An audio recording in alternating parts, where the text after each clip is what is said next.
Good morning and welcome to Sunday Soul Day, weekly fuel for your mind, body, and soul. Good morning, Dr. Aimee. Hi, Demisha. It's so great to see you today. You as well. And good morning, Allie.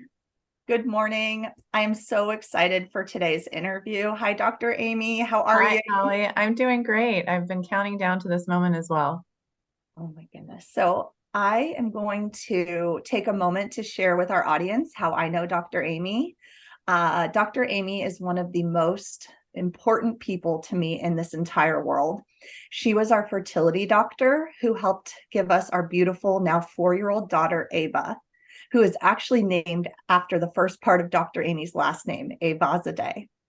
After 6 years or so of struggling with fertility issues and a failed IVF attempt, Dr. Aimee was able to diagnose and treat the reasons we were not conceiving. She was unbelievable. I refer Dr. Aimee to anyone and everyone struggling with their fertility journey. And I jokingly warn people that the only hard part about working with Dr. Aimee is when you have finished working with her and then you miss her. She is the perfect blend of competence, confidence, empathy, and humor. She is professional and prompt with communication and makes you feel so safe in her care. And I just want to take another moment to thank you again for everything that you have done for our family. Thank you so much, Dr. Aimee. Thank you, Allie. I love you guys so much. And then I'm going to go ahead and just read your brief bio so that our audience can be a little more familiarized with you. Dr. Aimee is a fertility specialist, reproductive endocrinologist, and is known as the Egg Whisperer. She graduated from UCLA School of Medicine and completed her residency as an OBGYN at Harvard Medical School. She also completed a fellowship in reproductive endocrinology and infertility and holds a master's in public health management and policy from the University of Michigan. A large part of Dr. Aimee's public health mission is to educate people about their fertility options and to remove the veil of mystery surrounding reproductive medicine and technologies.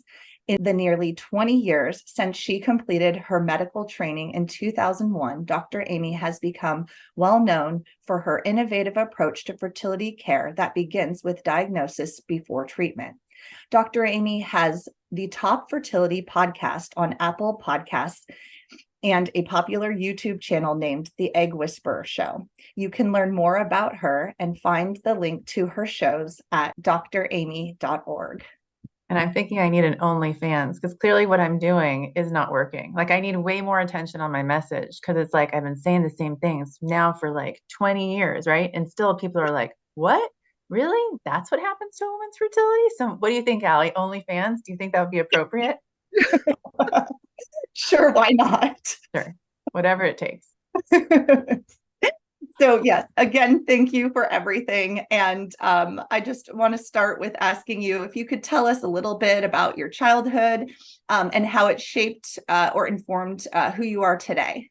Yeah, I mean, I think everything about who I am today has to do with my childhood. I'm here because obviously my parents made a decision to come to this country to become doctors. My father came from a long line, or not a long line, but my grandfather was a physician. His mother was a midwife, and his brothers and sisters, all physicians. They came to this country as international medical grads in the 1970s.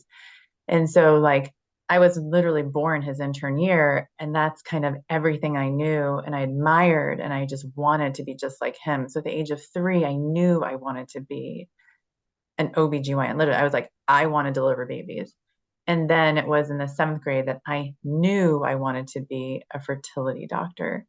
And so like I not just, I had the support, but then the opportunity and then people who believed in me when a lot of times people did not believe in me, especially my mother, she believed in me. Whatever I wanted, she's like, we will go get it. Like you're working hard enough. You have what it takes. I believe in you. And that's kind of a lot of my childhood. I mean, there's more to it than that because, if you can tell by the letters in my last name, my name is not, I used to joke that I would really love to marry like maybe an Asian man with a 1-syllable last name like Ko or Chen, but no, I had to end up with like, this name that was spelled phonetically when they came over on the Mayflower. They did not come over on the Mayflower. Eyvazzadeh, you know, it was like, how many letters can you have in that name? But my point is, I was different, and I was different in a time where it wasn't cool to be different. It's actually cool to be different now. It was not cool to be different in the 70s and 80s. It was not cool to be from Iran. I didn't have any other classmates that were like me. So I was called names. I was discriminated against. I was left out of parties. You know, my parents, you know, were very, very paranoid because of, you know, a lot of the reactions they had, you know, from the school secretary to schools trying to get both and my sister into a school to like friends and neighbors and, you know, parents of children. And so, you know, that shaped who I was, but I never quite understood it because I felt like I was American, but I grew up with Middle Eastern parents that had just come from the Middle East. My dad barely spoke English. I mean, he obviously does now.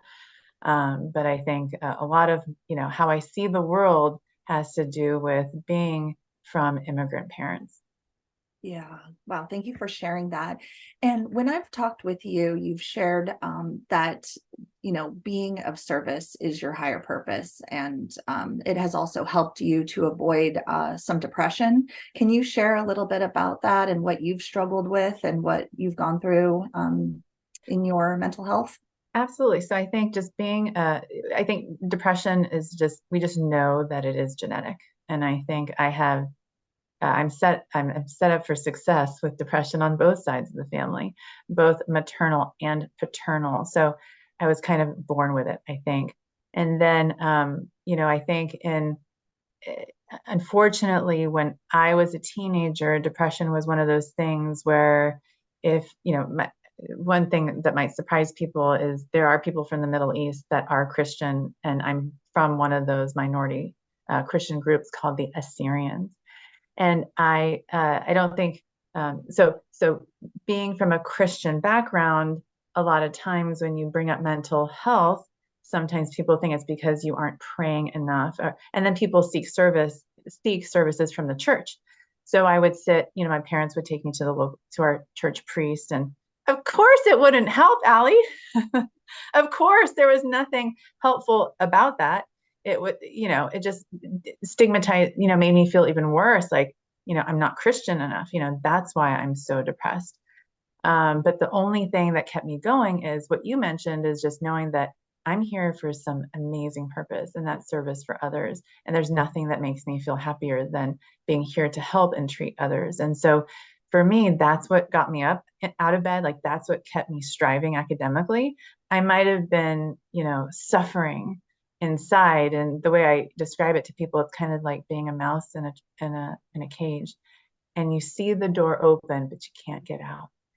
You know, like if you just take those steps to get out, you can get yourself out, but you can't, you know. And I think there are people who haven't struggled with depression, they don't know what that feels like, but I know what that feels like. And so what keeps me going is knowing that I have to be somewhere at a certain time and people need me.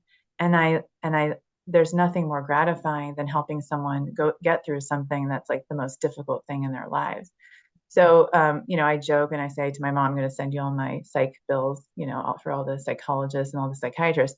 I mean, I should. They all blamed her for everything. I mean, literally, they're like, stop talking to your mom. This is your mom trauma from your mother. But that was never the right message, you know, for someone who's Middle Eastern, whose every identity has to do with, you know, their mother. And for me, it's like seeking approval. She's 76 years old. I literally still have to approve everything by her. Like I went and found a pair of shoes the other day, and I'm like, do you like these shoes? She's like, they're ugly. But you know what? I'm 47 now. I'm like, F that. I love these fucking shoes. I'm going to buy these shoes now. And I don't care that she doesn't like them, you know? But like when I was 25, I would never think of buying shoes that she didn't like. So I've come a long way. Yeah, thank you for sharing that, because I know a lot of people look up to you, and to see that you have had a struggle with depression, you continue to have your personal struggles, it's going to help a lot of people. So I really appreciate you opening up about Yeah. your. Yeah, I mean, for me, the struggle is just knowing who I am, knowing what I need, knowing what I need to do on a daily basis, and I just do the work. And you know, people are always like, Aimee, you need a day off. I'm like, no, girl, this is my therapy. I don't share that with my patients, but like being here for you, actually, it's helping you, but it's also healing me and helping me. You know, so I mean, there have been, you know, it was harder in my 20s and early 30s, but it's much better now. Thank you so much, Dr. Aimee. I am just blown away at your story and really appreciate your authenticity and vulnerability today. It always amazes me when people know exactly the direction they want to go in life. And the fact that you knew at age 3 is just amazing. Like what was it about delivering babies, being an OBGYN, that really, I guess thrilled you at 3, but then more importantly, like what was it about being a fertility specialist? Yeah, I mean, I think, back in the day, my dad used to take me to the hospital every day. I mean, when I was little, especially on the weekends, on morning rounds. So I would sit at the nurse's station. I would watch him deliver babies. I would be in the room sometimes. Like the patients would invite me in, not at 3, obviously, that's really weird. But like 6th grade, 7th grade, 8th grade, I started working for my dad when I think I was probably in the 6th grade. I was his medical assistant.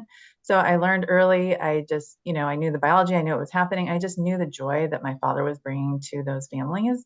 Like walking to the grocery store and everyone like surround him, be like, Dr. Eyvazzadeh. And it was just so fun just to kind of see that. And and he's a part of the community now in a really special way. And then, as far as the reproductive endocrinology and infertility part, like that kind of started for me. Like I didn't even know what that field was until I was about 12. And the reason is that my mom suffered greatly through not just 1 miscarriage, not just 2 miscarriages. And we're not talking about early miscarriages. We're talking about like 2nd trimester, 25 weeks, 24 weeks, like the kind of miscarriages that just, I mean, any miscarriage is traumatizing. But these are the kind that, they all change you forever. But, my mom, she's still to this day, the woman does not cry. I mean, she's been sexually abused. She's been, I mean, you name it, like this woman has been through it as an immigrant and, living as a little girl in the country that she was living in. The only time I've ever heard her cry was at night. And it's that primal howl that to this day, I will never forget, when someone loses something that is so near and dear to them. And I remember just sitting in my bed at night, like saying, like, I want to fix this for my mom. And so then I'm like, I'm going to be a fertility doctor and I'm going to try and heal the wounds and hearts of women who have suffered through this and just make sure that they know that I'm here for them. And that's where OnlyFans comes in, because still to this day, we cannot get the message out. Like when women go through miscarriage, it's like, oh, next time it's going to be fine. You don't need any tests. We don't need to do anything, just miscarry at home. No one's offered support, pain meds, anxiety meds, a kit to test the pregnancy. So it's like, that's where the passion for this subspecialty came from specifically. And, I'm not going to stop. And I'm taking anti-aging drugs. I don't know if you can tell. So that I can literally like keep going. Working. Are they working? So I can keep going until, people are like, when are you going to take a nap or a day off? I'm like, when I'm in my grave. I know that sounds very dramatic, but because still there's like over 1 million miscarriages in this country. And to this day, patients are calling their OBGYNs and being told, I'm not going to see you until you're 12 weeks pregnant. And we have to do better. We're doing worse. We're doing so much worse, so much worse. And we need to really be doing better. Wow. That is just, thank you, first of all, so much for sharing and also giving me a laugh because I was getting ready to go into an ugly cry. I wanted to I got you. Yeah, there's going to be more to come. No, but that is just, it's amazing that, your journey through your mother's pain was able to bring you such great purpose. And so I just, thank you so much for sharing that. Of course. Thank you. Dr. Aimee, you're referred to as the egg whisperer. Can you tell us a little bit about what it's like to be one of the world's top fertility experts? And can you share some of the most exciting accomplishments and experiences you have had as a fertility expert? Allie, the joy that I get out of helping people like you, I mean, that's everything to me. People are so kind to me and they say things like, what gift can I get you? I'm like, other than a bottle of tequila, there's really not much else. I'm just kidding. The birth announcement I get, the photo, coming to visit me, following families on Instagram and Facebook, like those are the biggest accomplishments to me. Being on Oprah or being on CNN and being on PBS and, having people want to shoot documentaries with me. That's great. that basically amplifies my message so I can help more people. But I truly live, literally, they just keep me going, are those messages that I get on birthdays, like Dr. Aimee, like, here she is one, we're two now, here are the photos, thank you so much. I live for that stuff. And that name, Egg Whisperer, was earned by a patient who was ready to give up. And then I helped her when, I was like, please don't give up. I'm like, please, I really feel strongly this next one was going to work. And it worked too well. She actually probably didn't talk to me for a little bit because I put 2 embryos in and it turned into twins. But she thought it was not going to work. Like literally, she was like, this isn't going to work. So fine, let's put 2 in. And it did. And she was like, shit, now I have 2 kids.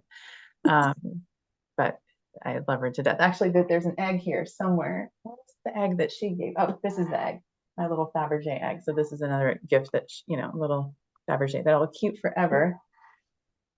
Actually, I don't know if that's Fabergé. I don't even know what Fabergé is. I don't know anything about anything other than how to get pregnant or get someone pregnant. It's so interesting that you have been on Oprah, CNN documentaries, and that the most exciting part is the announcements or, hearing that the people that you work with have had the successful pregnancy and delivery. I know that I emailed you from the post-op room a picture of myself half naked with Ava in my arms. You were the first person I told, I think, before my parents. I just, it's amazing. Yeah. And I get that. I got a video yesterday. Literally, baby was put on her. She took a little video of little baby like breathing on her chest. And I got to see that, like what a gift for me. Those are huge gifts that, I mean, like people, I don't know that anyone's as lucky as I am, I'm just so freaking lucky and blessed to play this role in people's lives. Yeah, thank you so much. And then one more thing before Tamisha asks you the next question. We were talking about gifts, and the day I found out I was pregnant, Ben and I rushed over to her office and dropped off some champagne and some orange juice and parfaits because I'd found out from her staff what she liked to eat and drink. And I know you've shared with me you're superstitious and all we'd gotten was a positive pregnancy test, but I'm all about the power of positive thinking and manifesting. And to me, it was a done deal. All I had to do was get pregnant. I knew you had done it, and I wanted you to have those. Oh, that was amazing. Yeah, I'll never forget because you brought these like really cute champagne glasses that you could like put together. We had so much fun with that. That's definitely an Allie thing. Yeah. See her doing that. I thank you so much for sharing, and I can't even imagine the level of joy that you get and just the rewards that come from really creating life in people's lives and just bringing them so much joy into their homes. I can also imagine on the flip side, with so many highs, that there's also some lows. What's the hardest part, or even on like an emotional level, about your job? All the negatives, all the heartache, they haunt me, and they stay with me, and they stay in my brain, and I have to get them out of my brain. And so like I make sure people feel cared for and they know that there is a plan for them, and I will help them with that plan. And sometimes the plan may not be what they had originally envisioned, but part of the journey or odyssey is to get there in our own time, but also to, part of my role is to make sure people aren't suffering with depression, PTSD, anxiety as they travel this really hard road and really hard journey. So that's the hard part, are the patients who, the heartache, the heartbreak, you think you got it, they end up with a miscarriage, or even worse, I've had probably in the last 15, 20 years, 3 stillbirths in my practice. And, I know their names. I know the name of the baby who was born still. And then every single one of them has gone on to have a healthy baby. But those are just tough times. And those patients call me as soon as they find out. I make sure that I'm there for them. I'm present, I'm listening, giving them support, and obviously not talking about next steps, but making sure that they know that they might feel like this right now, but those feelings will change as far as when they're ready to move forward with another try. I can't even imagine. And thank you so much for sharing that. And I imagine that takes a toll on you too, like your own kind of mental health. Like when was I guess, like, tell me about like a challenging time in your life, either personal or professional, that you're comfortable sharing here today. Yeah, I mean, absolutely. I mean, I feel like part of there's self-harm that goes with, being a hyper empath.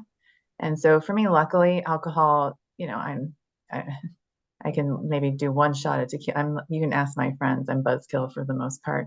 I'm no fun because I'm always like, someone's calling me, my answering service. I have to be like on top of everything. But for me, it was food. So binge eating and hiding food. So that started, in high school, and that has a lot to do with my upbringing and, being the size that I was always reminded by my loving parents that I was the fattest girl at school. So it was very difficult. And so those kinds of things stay with you in your 20s. I was told things like, no man will ever marry you because you're so fat. I wasn't fat. I was taken to Weight Watchers, for example, when I was, I think, 16. And the Weight Watchers representative, she didn't want to help me, but like felt like I was a good deal, I guess, for the my mom was ready to pay them to help me. And I think that I was obviously having depression, but because of the depression, I was treating it with binge eating. And then, with the control that was happening at home around food, I would have to hide it. So everyone, don't worry, we're better now. But even early in my practice, when I started, I was 32 years old, September of 2008, sitting in the same office I am now. When I would get a negative pregnancy test, I would go to food. So I would go to food, I would, eat too much, and eating too much would be like an entire pound of See's candies at once, or an entire large pizza, and then a pound of See's candies. So you can imagine the kind of weight stacking that was happening there. And then I think I'm really not sure what did it for me, where I'm like, I'm done. Like, this is going to stop.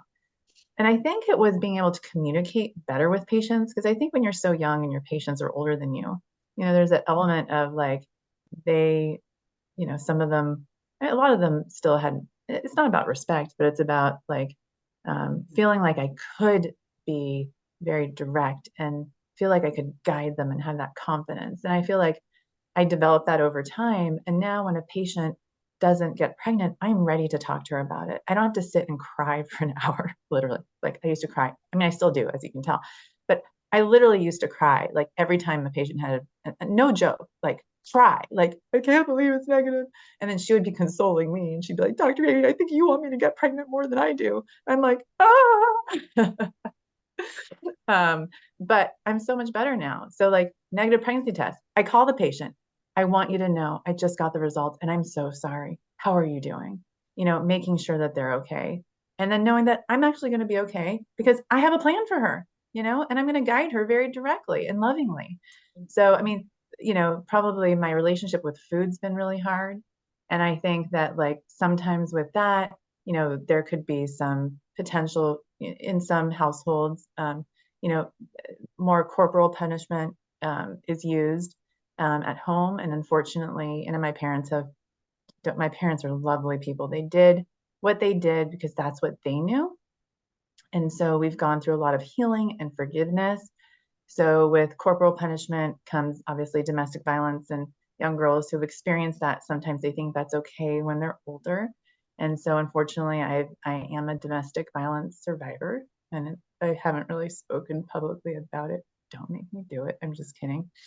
But basically, it wasn't until I met my husband, who's my hero, literally. One day I'll write an amazing book about him. But it was all because of him that I'm truly healed and saved in so many ways. But that's something that I've suffered through that no one knows. Wow. It's going to take a moment. Dr. Aimee, thank you so much for sharing that.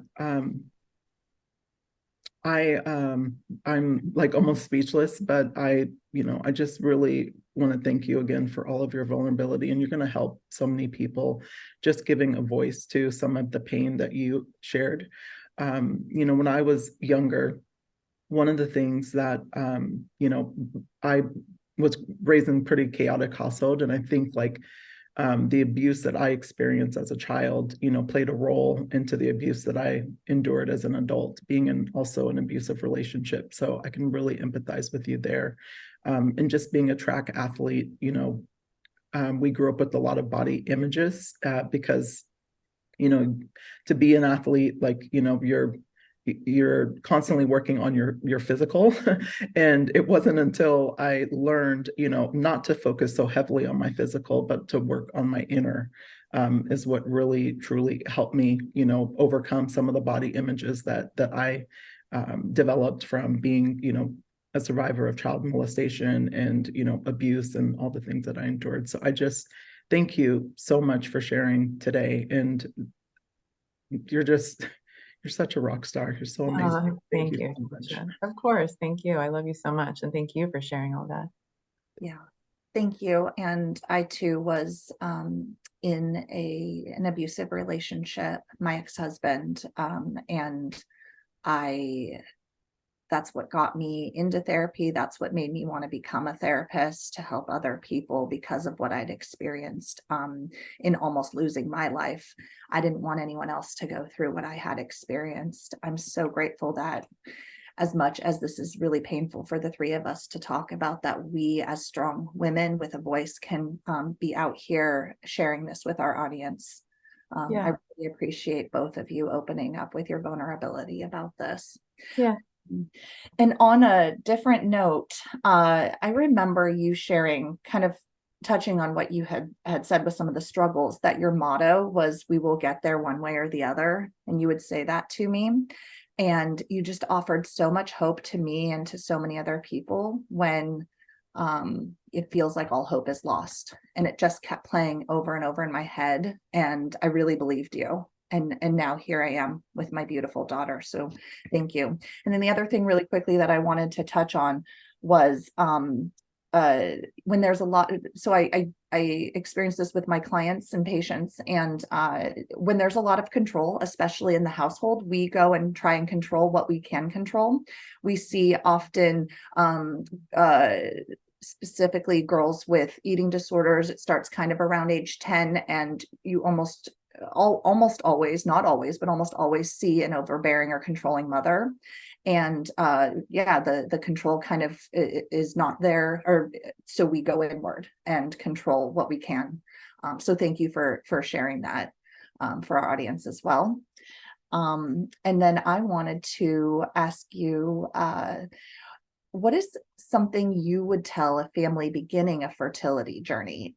Any health or fertility tips, tricks, expert advice that you'd like to share or teach our audience? Yeah, I would say get knowledgeable. Get some fertility wisdom. That's the most important thing. Do some tests, and don't just do one test. Don't just, unfortunately, when patients go to their OBGYN, the OBGYN does a fertility workup and they're just checking your blood count or checking if you have HIV. And those patients will send me reports, and I'm like, there isn't one thing here that has anything to do with your fertility. And so I came up with the Tushy method. Those are the 5 tests that you can do. Really easy. Get your tubes checked, look at your uterus, get sperm health checked, check your hormones, do some genetic testing, look at your genetics, and then come up with a plan with someone that has your priorities in mind at the forefront. So like I have patients, they're like, I'm 39, I want 3 kids. I'm like, well, to do that, they're like, no, Aimee, like I want 2 of them to be adopted. Like we've always had that plan. And I will tell you, those patients will go and do exactly that. So you don't have to, make this patient feel like she has to go do IVF right away. So I think, that's probably the most important thing. And then treat your body like you're pregnant right now.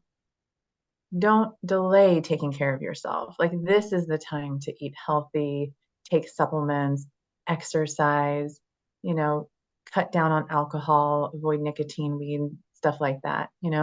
I make lots of jokes, Allie, as you know, and I say convert to Mormonism if you need to. It's a great religion for But that's one thing that you could consider doing from a lifestyle standpoint. But yeah, I mean, that's the best advice I can give someone right now, is become fertility wise about yourself, and then go meet with someone who has your priorities in mind, and make sure that you verbalize what those are. Like, what do you want? And then so you can figure out what it's going to take, and then what are you willing to do, and then go do exactly that. With your sense of humor, it's so fitting that you would have an acronym, the Tushy method. But it's so helpful because we're not going to forget it.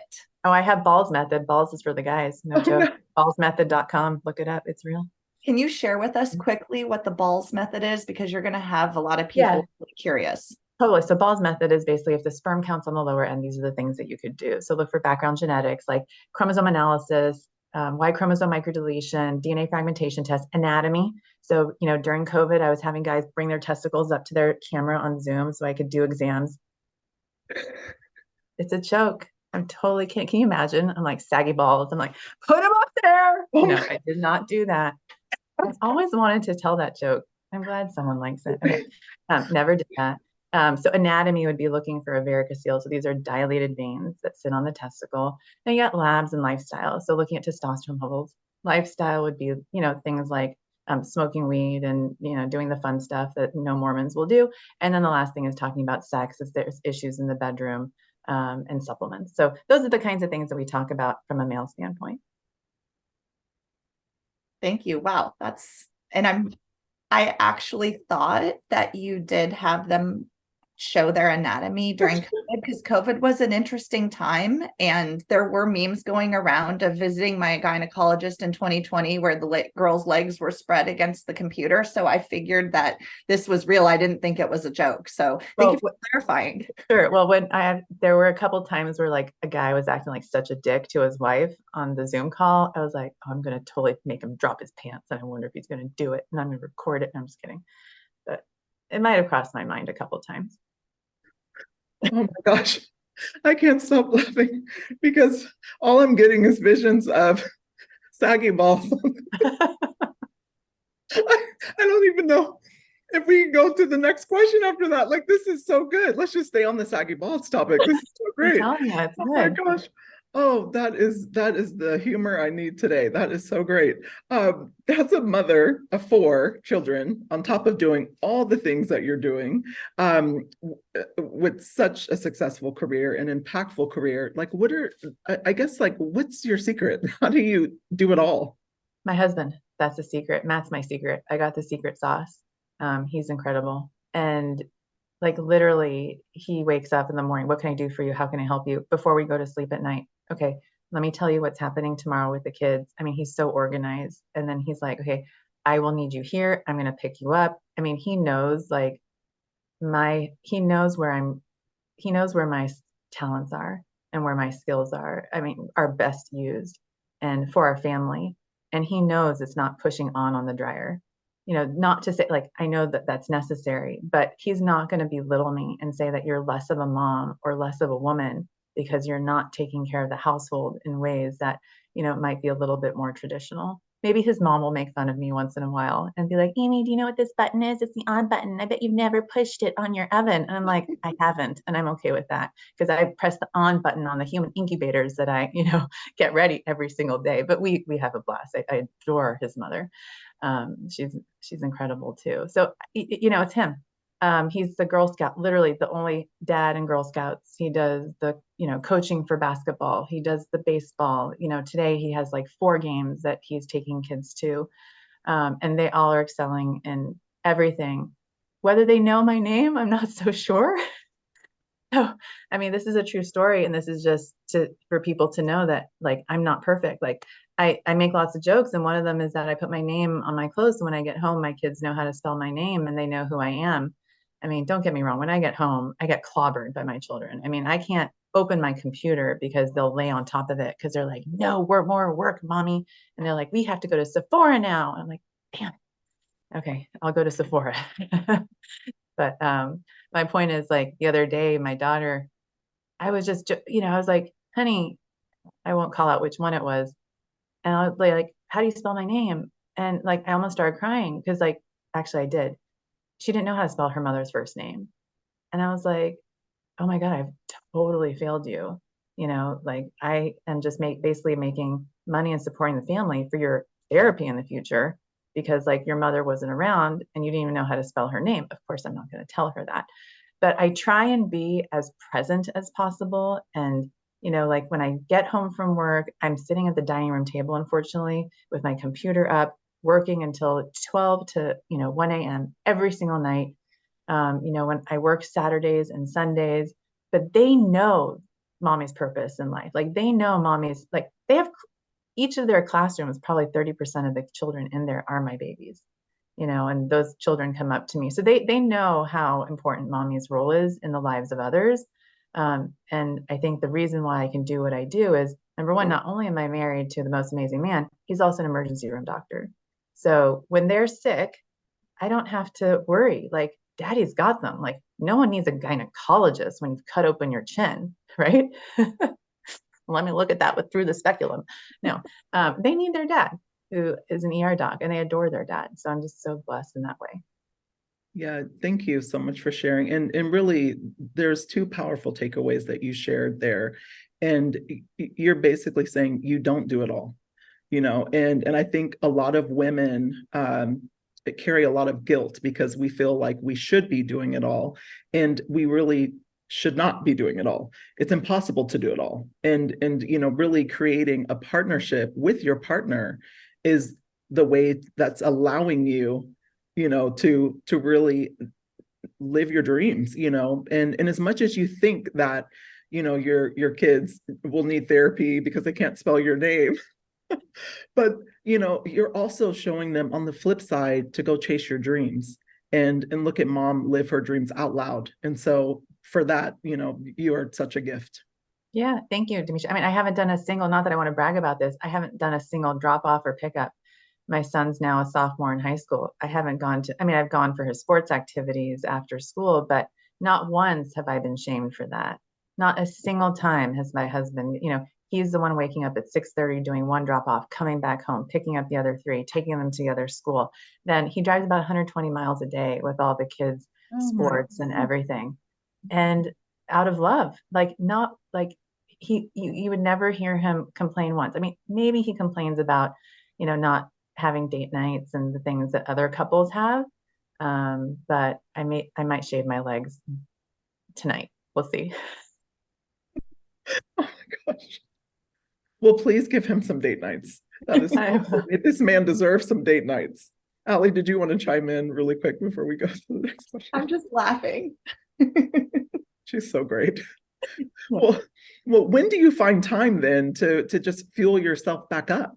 Because I mean, you're giving so much to so many families, and how do you fuel yourself back up, like, and take care of your mind, body, and soul?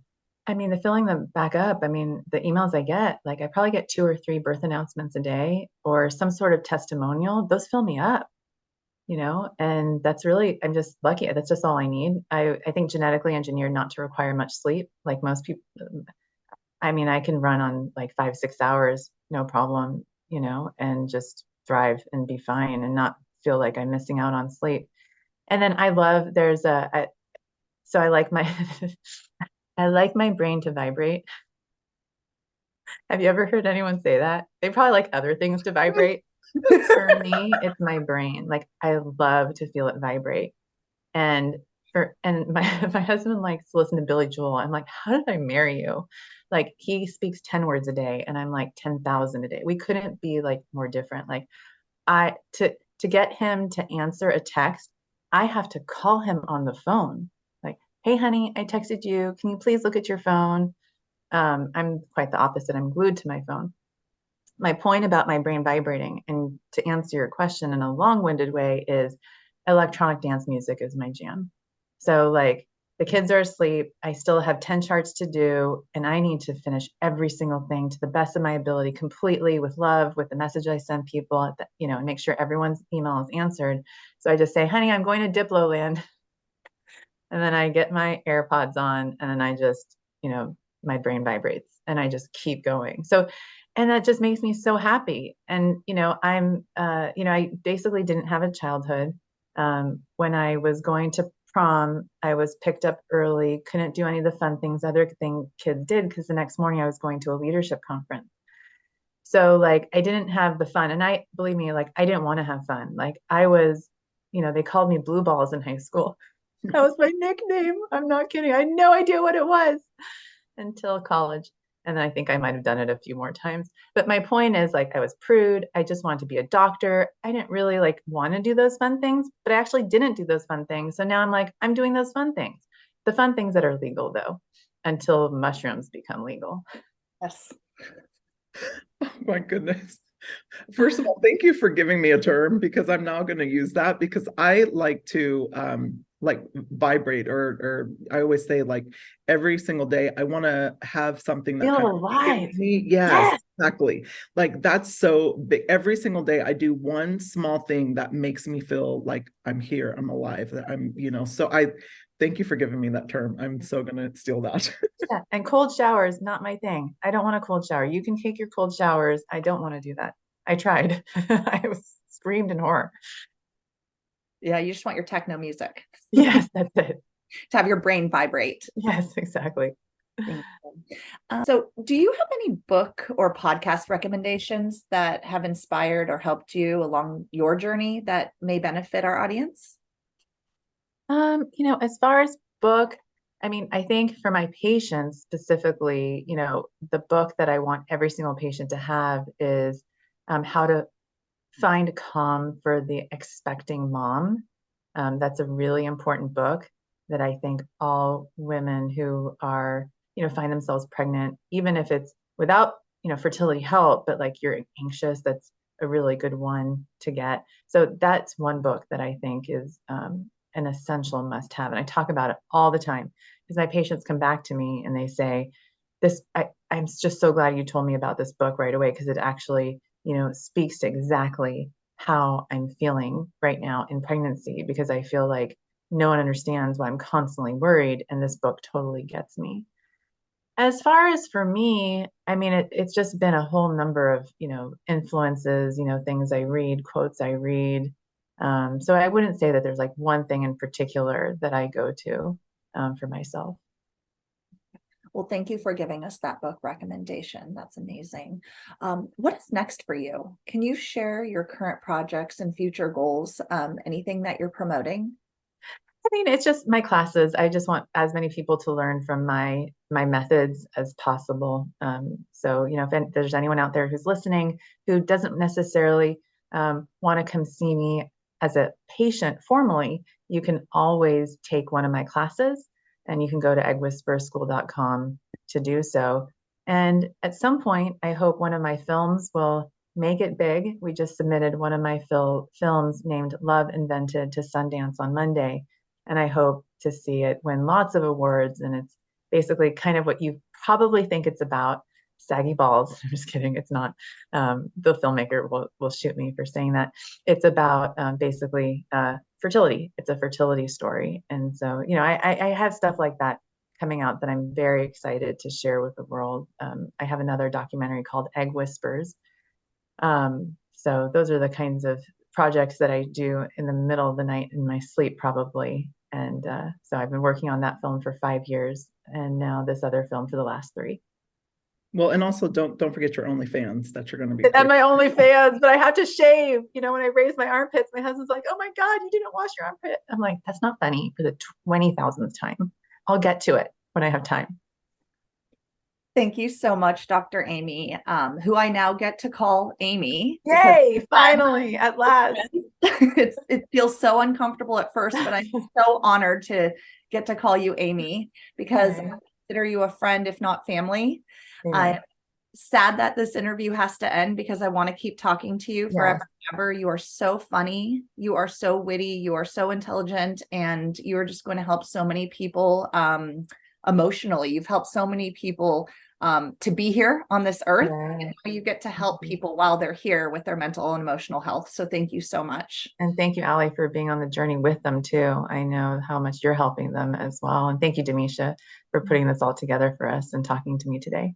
Well, thank you so much. And for the laughs, for just the joy that you bring, and also just your vulnerability. It was so beautiful today. I adore you. I'm like, I want to keep talking to you. Thank you, Denisha. And thank you for allowing me to call you Aimee as well, because Yes. I'm Dr. Aimee. I love saying that. But I wanted to, before we close the show, just ask the audience, what were some of the takeaways that you got from this interview today? Put it in the comments below. And thank you guys so much. Have a wonderful, wonderful Sunday.